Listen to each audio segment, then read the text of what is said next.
Welcome to the Winner's Playbook with Steve and Josh. Disclaimer: the information contained in this podcast is general in nature and does not take into account your personal circumstances. Please head to the show notes if you wish to book a free 15-minute call to discuss your personal situation. All right, welcome back, everyone. My name is Steve Sloan. I'm here with Joshua Lee. Welcome to the Winner's Playbook. Josh, how are we tracking this week, mate? Busy week? Good. Yeah, good, Steve. Busy week, plenty of meetings, plenty on the go. It was a very busy weekend on my side of things. I actually got to catch up on a lot of stuff relating to the business, which was quite nice because my wife, Alana, she was actually out of the baby shower. So it gave me a day of doing my own thing, which I love those days a lot. So I actually caught up on a lot of work. But on your end, Steve, how was your weekend?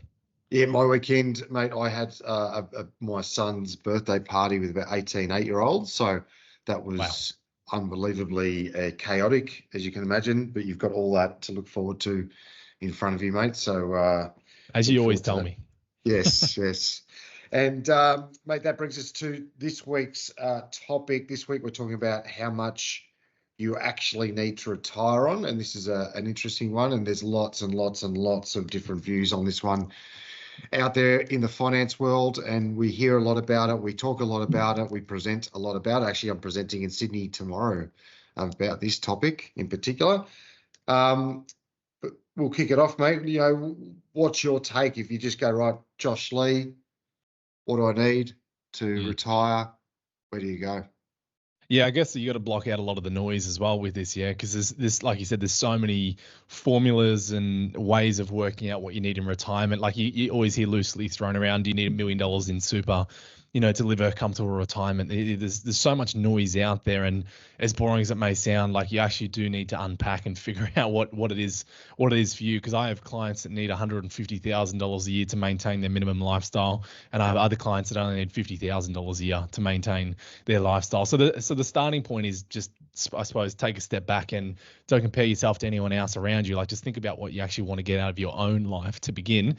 There are ways of figuring that out. So, if we think about retirement and what all of that then looks like, typically you don't have debt in retirement, I suppose, for one. So if you do have a home, you ideally don't want to be holding any sort of debt at that point in time.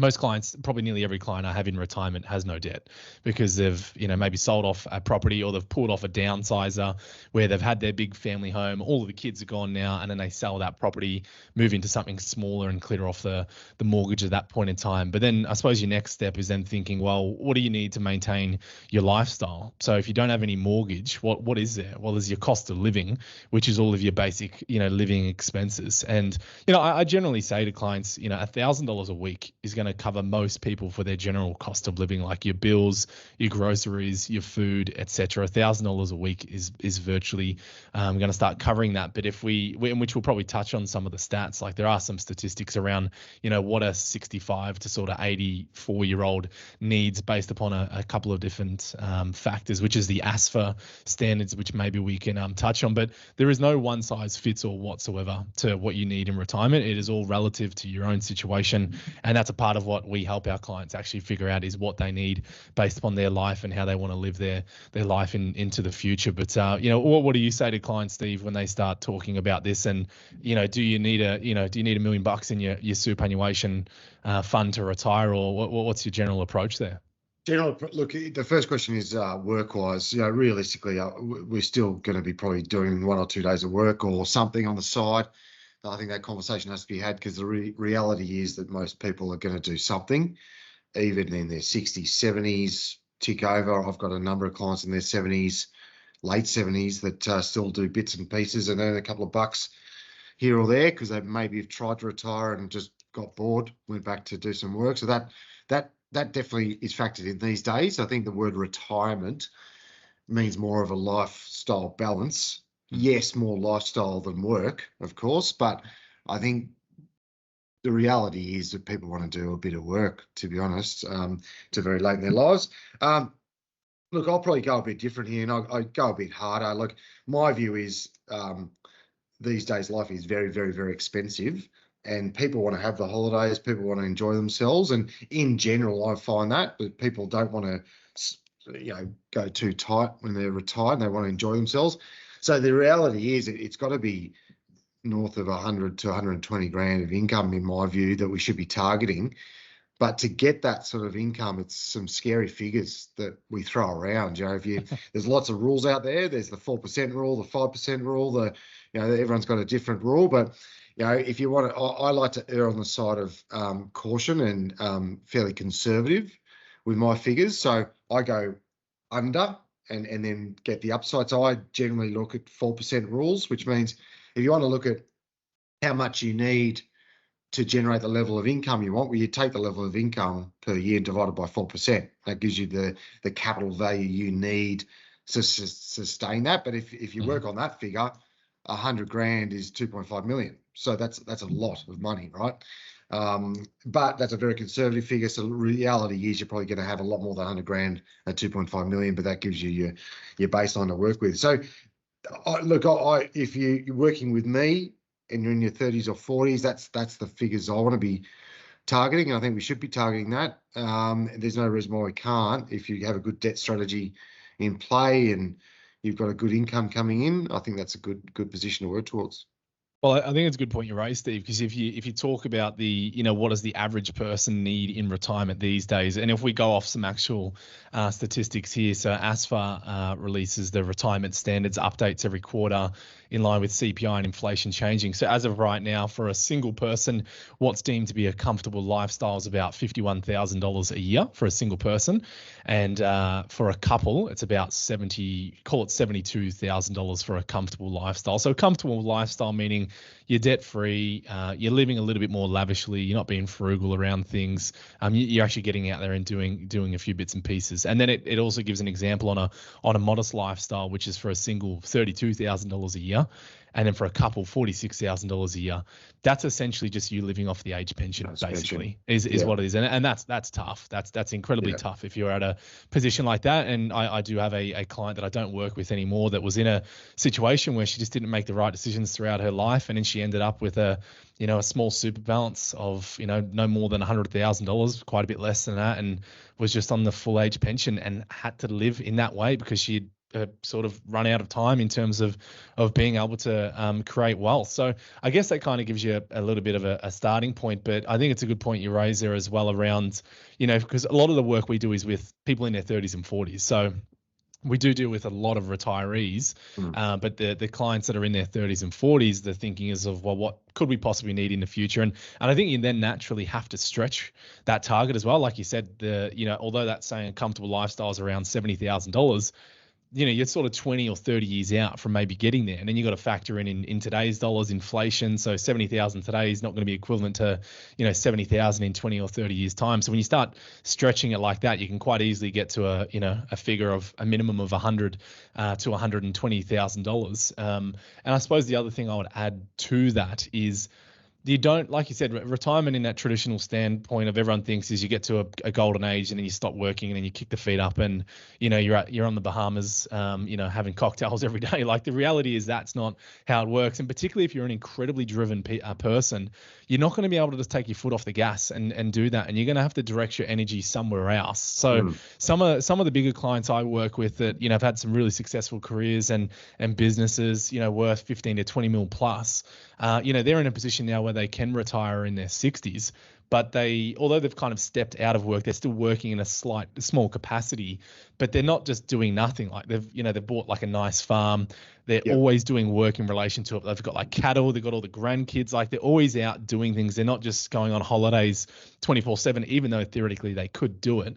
So I think really you just got to think a bit more about what retirement actually really is for you. And like you said, a lot of people still work a couple of days in retirement as well. There's nothing wrong with that. And I suppose the final part there is, again, you were talking about what you need for retirement, but also then when can you retire? And I think that's sometimes a bit of a misconception here in Australia around when can you actually retire, because you can retire whenever you want. So Steve, you're in your 40s, you could retire now if you so wanted to, if you wanted to sell up everything, but you'd probably go crazy and drive your wife up the wall. So it's not a good move, I wouldn't think. But I think that's something that a lot of people need to understand is, people get confused around the age pension age, which is 67. That's when you can go on the age pension.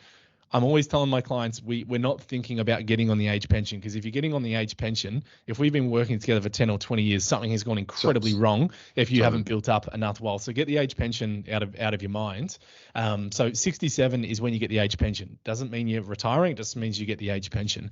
Where people also get confused is around superannuation, because you can access super at certain ages, being, say, earliest age 60, or for anyone from 65 onwards. And then again, people think, well, do I have to wait to 60 or 65 to retire?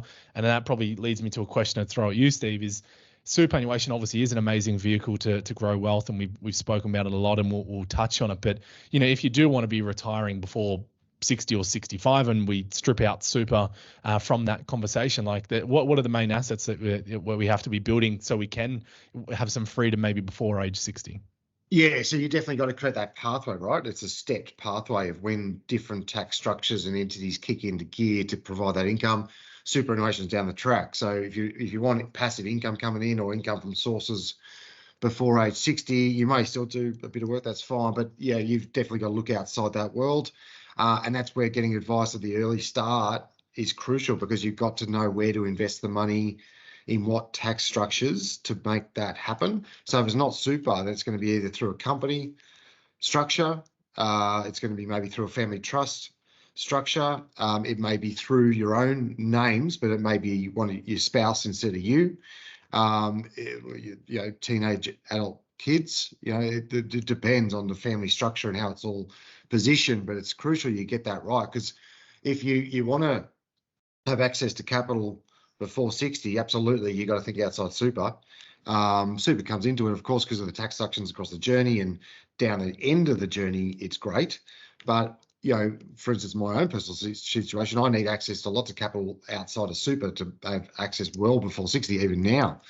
So, creating those tax structures and family trust structures or company structures to invest in from now is crucial to create that pathway across the journey.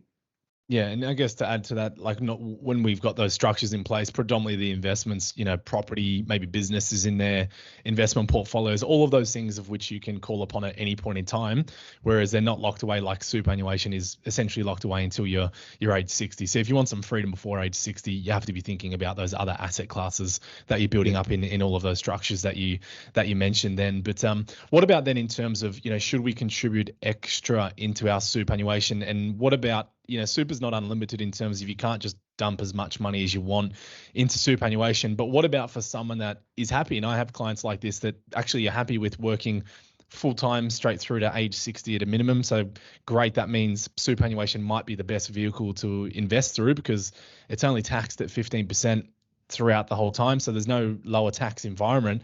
And then you hit age 60 and you can have up to $1.9 million per person. So, times two for a couple, invested in entirely tax-free manner. So if we're talking for someone that does want to work and not retire before age 60, what about some of the contributions, Steve? Like what can we be doing there, and what are some of the limitations around that? Yeah, so you got a fully tax deductible contribution each year that your employee contribution is part of this. At the minute, that's $27,500. That's moving up to $30,000 in the middle of this year.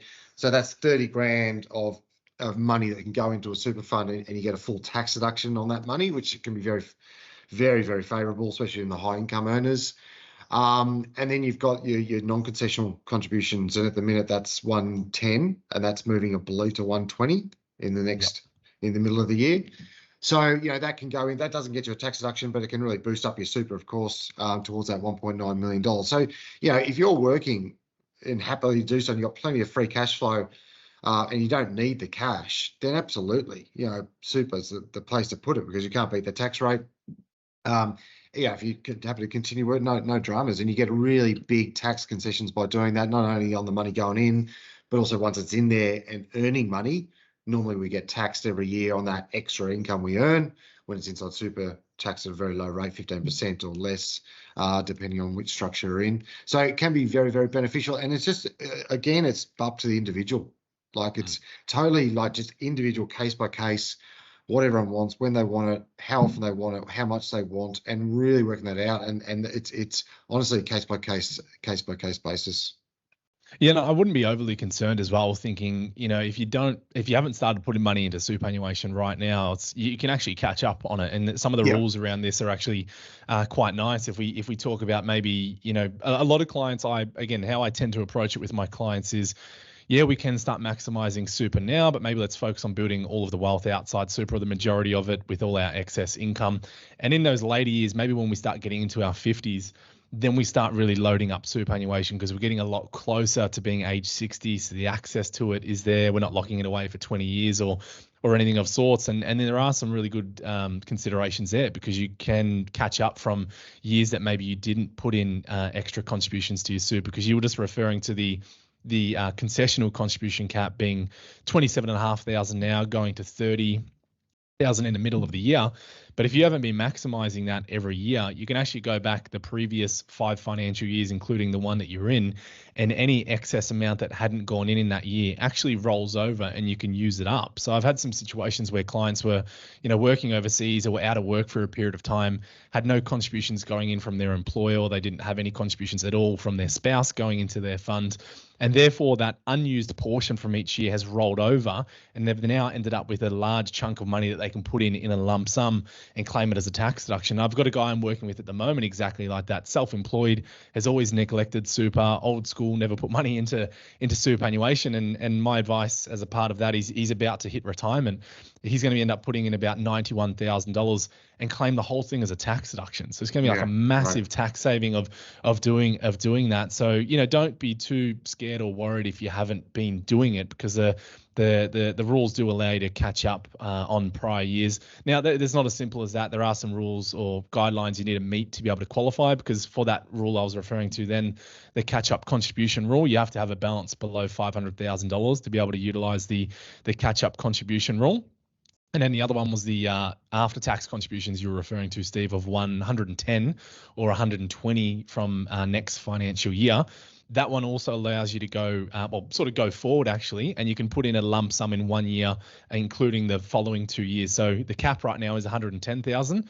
This year I could actually put in 330,000 in one hit if I was to trigger the bring forward rule. But it's really important to understand that then does knock you out of being able to put money in for the preceding 2 financial years. But whilst we're on the topic then of super, Steve, maybe before in closing, what's one of the other ones that we work with around, clients, typically selling homes and downsizing around retirement, and there are some actual abilities to then get more money into superannuation. I know I've worked with a couple of clients in the last year or so doing exactly this, and they ended up getting over like $1 million into superannuation in a short period of time through all these different measures. But what about the downsizer contribution? Have you had any clients go through with that one before?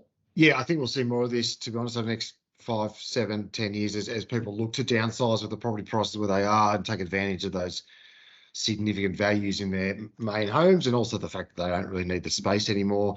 So that's where, if you're a couple, you can sell your main residence and put 300 grand each into a super fund. So that's 600 grand. And if you combine that, which is some of the rules you're talking about there, with a bring forward rule of 330,000, you're nearly $1 million in one hit into a super fund. So if you're at that later stage of your life, looking to just build that capital value to take a tax-free income from super, and that's where the benefit of super is that tax-free income.